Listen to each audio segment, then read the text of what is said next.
เครื่องเสียงดับโอ้โอ้พี่น้องนอนตายคลองงองอยู่นี่มานพันได้พูนพี่น้องได้พูนสุดยอดพี่น้องสุดยอดกินบ่พี่น้องนี่แมนบ่พี่น้องนี่กับ3หลังพี่น้องสองหลังโบราณเนี่ยหลังนี่โบราณหลังนั่นโบราณหลังนั่นพี่น้องเรียบร้อยยอดพี่น้องเอ้ยสุดยอดนี่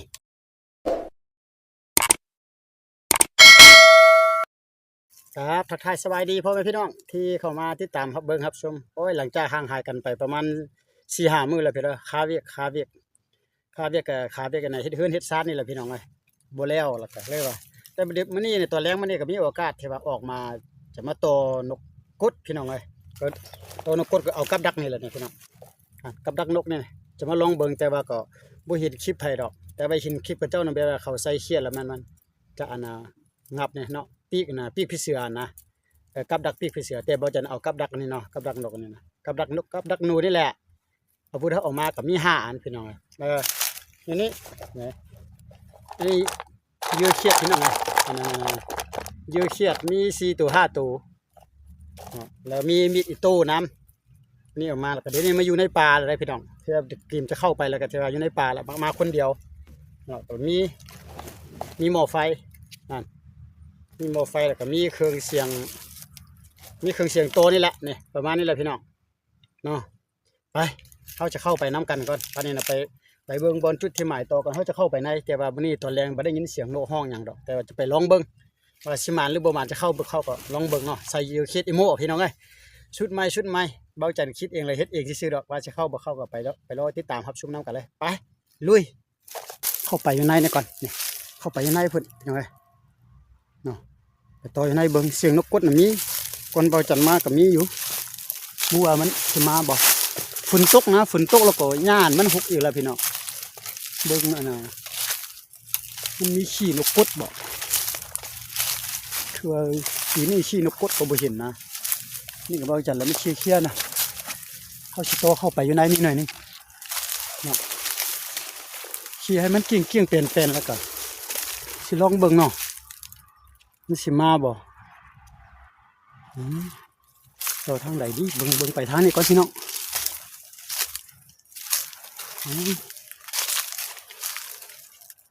นี่บ่คุณเราจันสิลองต่อนี่เนาะนี่วันนี้มันเป็นหน่อยนึงพี่น้องมันเป็นบนนี้แหละนะจะโตบนนี้พี่น้องอยู่บนนี้แหละจะโตบนนี้เนาะขออนุญาตตั้งกล้องกันเด้อ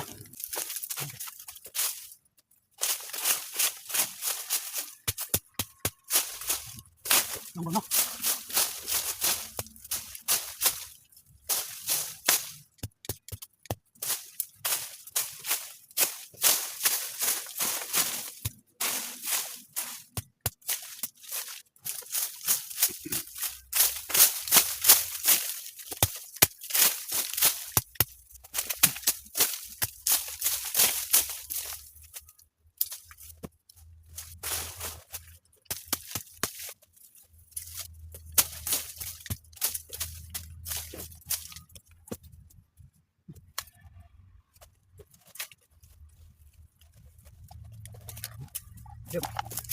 เริ่มทางกันเลยนี่แบบนี้เนาะ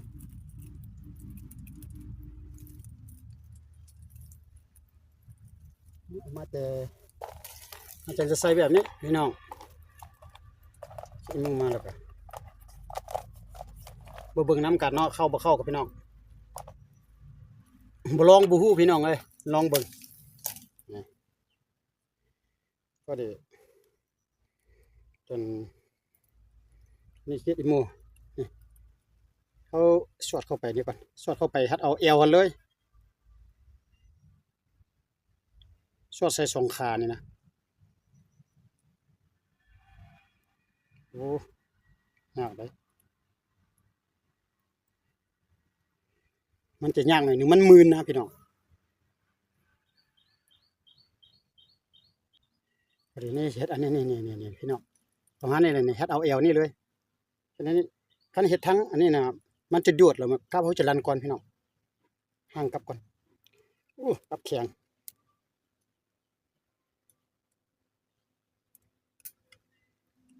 เอานี่ประมาณนี้พี่น้องนี่คิดมั่ววาง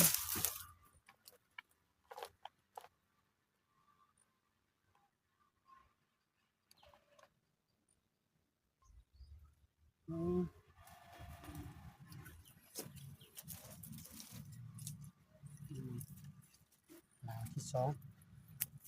ไปหลัง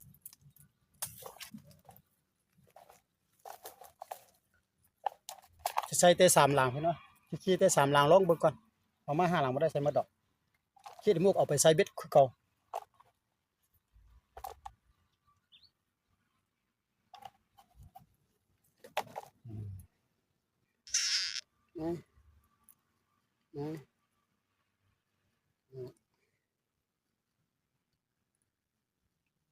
เออ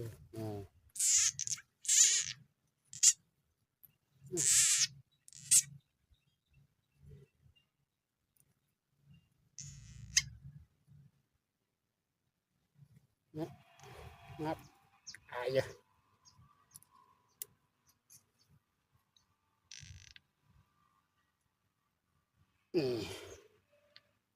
นี่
เสียง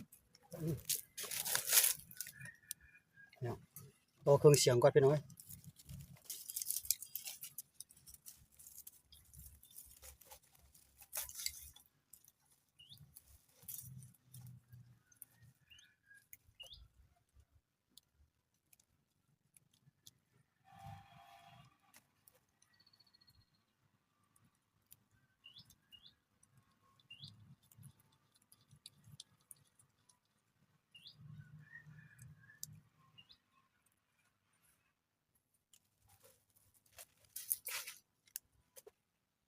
蓝牙打开，等待连接。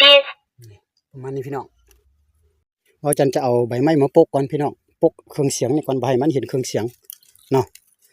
ย้ำตัวสิบ่ได้เห็นดอกพี่น้องเพราะบ่มีแมมใส่โทรศัพท์โตเอาพี่น้องไปพี่น้องเครื่องเสียงดับแล้วพี่น้องเครื่องเสียงเฮาดับแล้วย่างไปเบิ่งน้ำกันสิหมานบ่พี่น้องเครื่องเสียงก็ดับแล้วเด้หมานบ่ชุดใหม่เด้อถ้าว่าหมานก็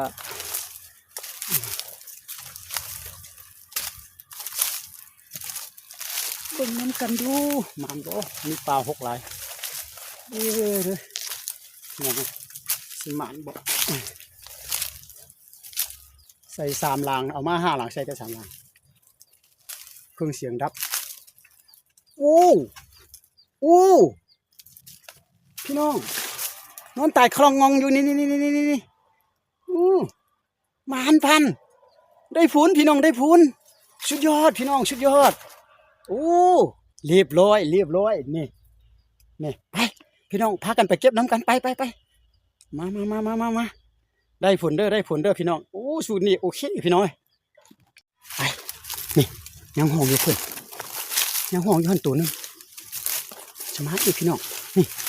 เห็นบ่พี่น้องนี่แม่นบ่พี่น้องนี่กับสามหลังพี่น้องสองหลังโบราณเนี่ยหลังนี่โบราณหลังนั่นโบราณหลังนั่นพี่น้องเรียบร้อยอู้ยอดพี่น้องเอ้ยชุดยอดนี่มันพี่น้องอู้ตัวบักใหญ่ซับพี่น้องเอ้ยเฮ้ยนี่ตุยเลยพี่น้องเอ้ยเรียบร้อยตุยโอเคได้ผลพี่น้องนี่มันยื้อเฉียดตามยื้อเฉียดเนี่ยพี่น้องในเฉียดเห็นบ่น้องนี่ร้านนี้ก็คือกันร้านก่อนพี่น้องนี่ก็ยื้อเฉียดเห็นบ่ดิกลางยื้อเฉียดนี่แหละพี่น้องเอ้ยเด็ดร้านนี้โบราณใส่สามลางเรียบร้อยได้ผลพี่น้องมีเสียงเฮาเก็บเรียบร้อ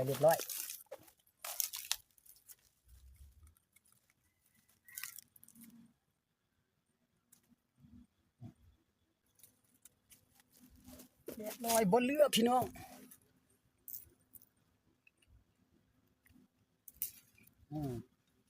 เม็ดควายพี่น้องโอ้พี่น้องสุดยอดนี่มานี่แหละพี่น้องเรียบร้อยโอ้พี่น้องนี่สุดยอดพี่น้องมันเอาสำหรับคลิปนี้ก็บ่มีอย่างไรประมาณนี้แหละพี่น้องเลยก็เป็นแนวทางให้พี่น้องได้เบิ่งได้ชมนำกันที่ว่าได้ผลมันพี่น้องโอ้เอาอยู่ใส่แบบนี้มันจังคะพี่น้องเยื่อเขียดเด้อโตด้วยลำโพงพี่น้องโอเคเอาเบิ่งแล้วก็ฝากติดตามฝากไลค์ฝากแชร์เด้อเพื่อเป็นแนวทางมาหาอยู่หากินให้พ่อแม่ได้เบิ่งได้ชมพี่น้องเลยที่ว่ามันแล้วเนาะใส่กับ3หลังมา5หลังใส่แต่3แล้วก็2หลังบ่ได้ใส่ปะอยู่หั่นนี่เคลียร์บนนี้ล่ะแล้วเราจะเคลียร์อยู่นี่ขึ้นก่อนมื้อหน้าจะมาโตอีกบนนี้ครับบ้านหน้าก่อนจะมาอีกพี่น้องโอเคเอาถ้าเป็นประโยชน์แล้วก็ที่ว่าพี่น้องก็ไปน้ำใส่น้ำแบบนี้เด้อเอากับนี่เด้อกับหนูนี่แหละนี่ติดเป็นกับดักนกพี่น้องไงก็ได้อยู่พี่น้องแบบนี้ก็ได้แต่ว่าให้มันมียือเขียดบ่ยืนหนูบ่โอเคไหน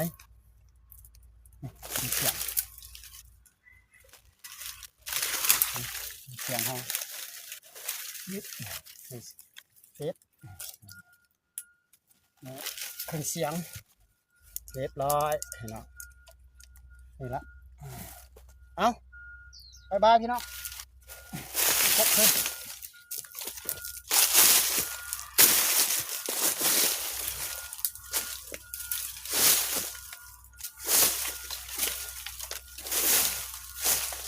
เชียร์ขึ้น